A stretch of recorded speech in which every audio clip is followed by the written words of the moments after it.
It was June 2012. I was 17 years of age.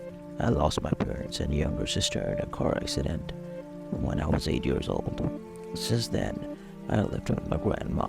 She also passed 2 years later. I was sent to numerous foster homes, but I managed to escape from all of them. I believe that they are nothing but strangers pretending to care for me. And by the time I turned 17, I was arrested 27 times for various reasons, street fighting being one major reason. I dropped out of school in 7th grade after I punched my homeroom teacher in the face for calling me an orphan and making fun of me.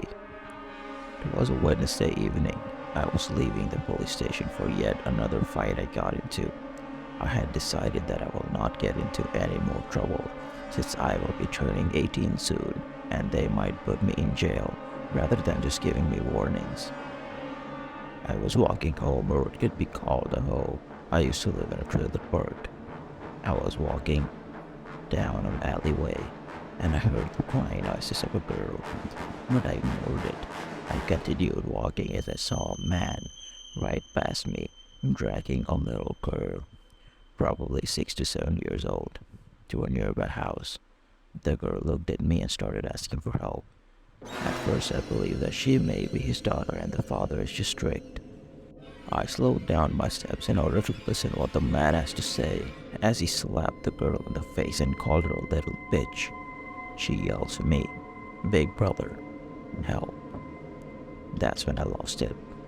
I darted at the person and pinned him against the wall and started punching him again and again and again in the face until my fists started to bleed, and then I kept punching. The man fell unconscious, and there was an old woman who probably thought I was trying to attempt a theft on the man, and she called the police. I contemplated running away, but I couldn't leave the girl alone. She reminded me of my sister so much. I sat there right next to the man's unconscious body. The little girl wrapped herself around my left arm. As he sat there for 15 minutes, I kept a close watch on the man. I lost all sense of myself. The police arrived. The detective saw me next to the man's unconscious body. The officer ran towards me to hit me in the face or pin me down so he could cuff me. But that little girl jumped right in front of me to stop the officer. She explained to him everything that happened. Apparently, that man was a friend of her father's who visited them every day.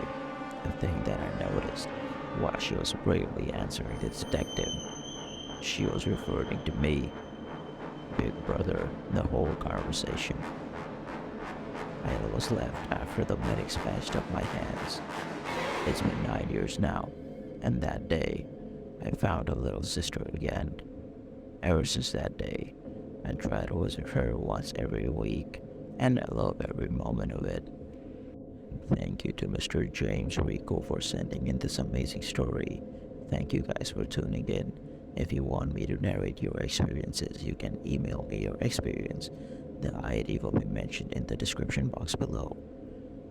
Just mention the type of story as the subject and mention the alias you might want to be mentioned, if any.